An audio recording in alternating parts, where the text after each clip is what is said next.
Olá, bem-vindos.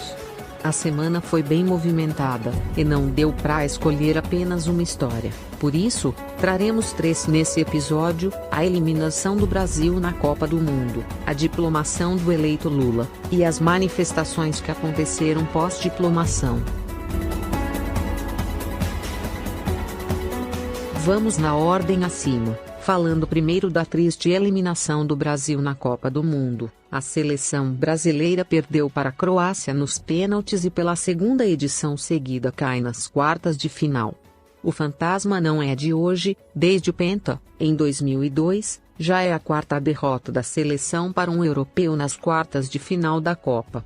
O Brasil foi para a prorrogação com a Croácia após empatar em 0-0. Depois, na prorrogação, chegou a abrir o placar com Neymar, mas tomou o empate no fim do tempo extra com Bruno Petkovic. Nos pênaltis, Rodrigo e Marquinhos perderam as penalidades e os croatas converteram todas as chances. A primeira queda foi para a França, em 2006. Com Ronaldinho Gaúcho, Kaká, Ronaldo Fenômeno e Adriano, a seleção ficou devendo na Copa do Mundo na Alemanha. Cheia de craques lembrada com saudosismo até hoje, a equipe jogou abaixo das expectativas e caiu para a seleção francesa de Zinedine Zidane. A derrota por 1-0, com um gol de Henry, tirou o Brasil da Copa do Mundo. Em 2010, mais uma eliminação para uma seleção europeia. O Brasil até saiu na frente, com Robinho, mas viu os holandeses virarem a partida com 2 gols de Sneijder. A partida ficou marcada pela expulsão de Felipe Melo, por pisão em Robben, e pela falha de Júlio César no gol de empate. Na última Copa do Mundo, na Rússia, em 2018, o Brasil enfrentou a Bélgica no mata-mata e foi eliminado, perdendo por 2-1. Com show de Bruyne, Lukaku e Courtois, os belgas avançaram de fase e deixaram Neymar e companhia pelo caminho. O sonho do Hexa teve que ser novamente adiado, agora é esperar 2026. Vamos à próxima história: o presidente eleito, Luiz Inácio Lula da Silva, PT, e o vice-presidente eleito, Geraldo Alckmin, PSB, foram diplomados na tarde desta segunda-feira, dia 12, em cerimônia no Tribunal Superior Eleitoral TSE. Lula e Alckmin receberam os diplomas das mãos do presidente do TSE, Alexandre de Moraes. A diplomação é a etapa que confirma o processo eleitoral e habilita Lula Alckmin a tomar posse como presidente e vice-presidente da República no dia 1º de janeiro. Defesa da democracia e choro. Em discurso após receber o diploma, Lula disse que o documento pertence ao povo brasileiro que, segundo ele, conquistou o direito de viver em uma democracia. Esse diploma não é do Lula presidente, mas de parcela significativa do povo que conquistou o direito de viver em democracia.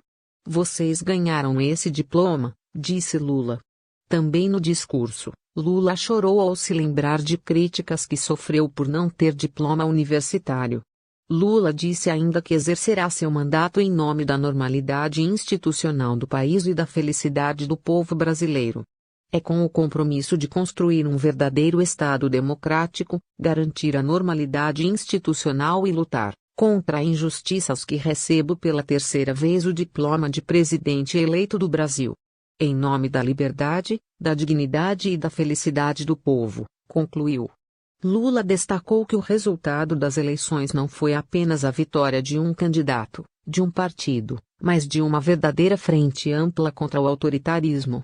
Hoje, na transição de governo, se amplia para outras legendas e se favorece o protagonismo de trabalhadores, empresários, artistas, intelectuais, cientistas e lideranças dos mais diversos e combativos movimentos populares desse país, disse o presidente eleito. Discurso de Moraes. Em seu discurso, Alexandre de Moraes afirmou que a diplomação atesta o resultado eleitoral e a vitória plena da democracia e do Estado de Direito. Vitória do respeito ao Estado de Direito, da fiel observância à Constituição. A diplomação da chapa é o reconhecimento da lisura do pleito, da legitimidade política conferida soberanamente. A Justiça Eleitoral se preparou para garantir transparência e lisura das eleições, afirmou. O presidente do TSE ainda criticou a disseminação de fake news, o discurso de ódio e ataques à democracia. Ele disse que os responsáveis serão punidos, para que isso não volte a acontecer.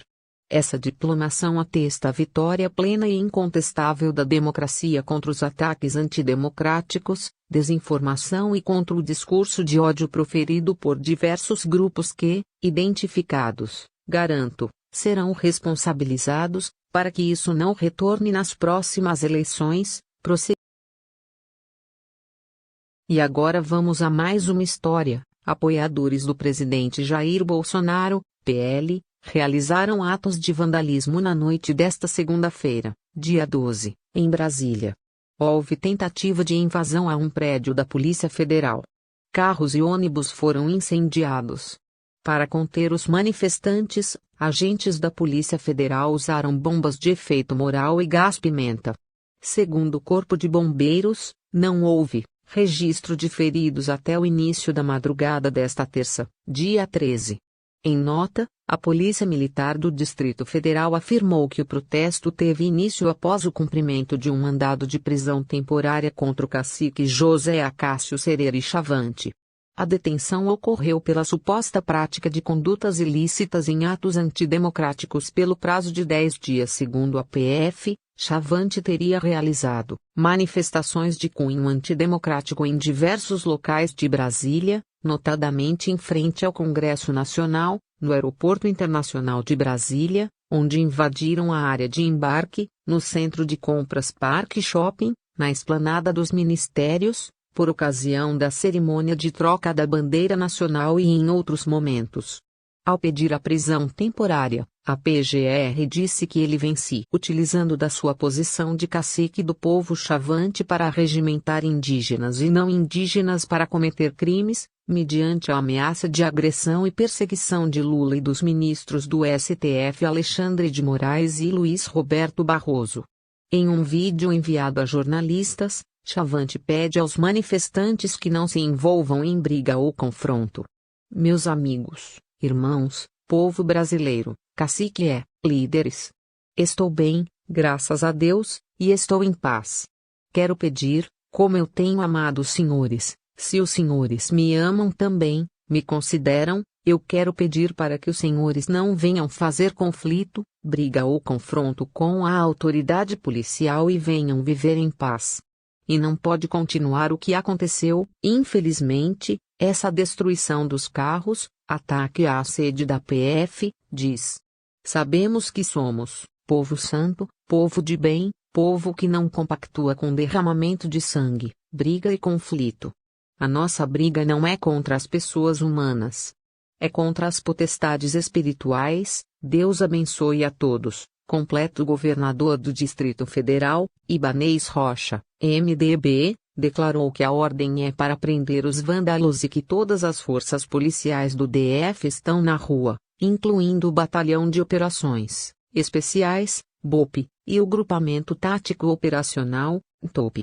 Em razão do tumulto, a Polícia Militar reforçou a segurança onde estão hospedados o presidente eleito, Luiz Inácio Lula da Silva, PT, o vice Geraldo Alckmin, PSB, e grande parte da equipe de transição do novo governo. Após a diplomação no Tribunal Superior Eleitoral TSE, o hotel fica aproximadamente a 1 quilômetro de distância do local.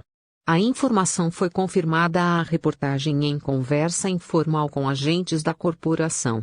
Moraes ressaltou na análise do pedido de prisão que as condutas do investigado, amplamente noticiadas na imprensa e divulgadas nas redes sociais, se revestem de agudo grau de gravidade e revelam os riscos decorrentes da sua manutenção em liberdade, uma vez que o Sereri Chavante convocou expressamente pessoas armadas para impedir a diplomação dos eleitos. A restrição da liberdade do investigado, com a decretação da prisão temporária, é a única medida capaz de garantir a rigidez da investigação, afirmou o magistrado. O secretário de Segurança Pública do Distrito Federal, Júlio Danilo, declarou, no fim da noite de segunda-feira, 12, que a ordem já havia sido reestabelecida. O governo do Distrito Federal vem trabalhando integrado com os órgãos federais e com a equipe de transição na sua missão de garantir a segurança dos cidadãos, das autoridades e a ordem pública. Hoje ocorreu um fato, já para o final da tarde, a prisão de um manifestante com o cumprimento de um mandado de prisão que acabou desencadeando atos de vandalismo próximos ao prédio da Polícia Federal no centro de Brasília, explicou Júlio Danilo. Prontamente, a Polícia Militar e a Polícia Civil responderam a essas agressões no intuito de restabelecer a ordem, como agora, nesse momento, já foi restabelecido. A polícia está nas ruas, continuaremos nas ruas, como já foi dito pelo ministro. Os crimes que foram cometidos serão apurados e os responsáveis serão responsabilizados. Essa foi uma semana bem movimentada, mas trouxemos essas 3 histórias em destaque para vocês. O podcast A História volta na semana que vem. Até lá!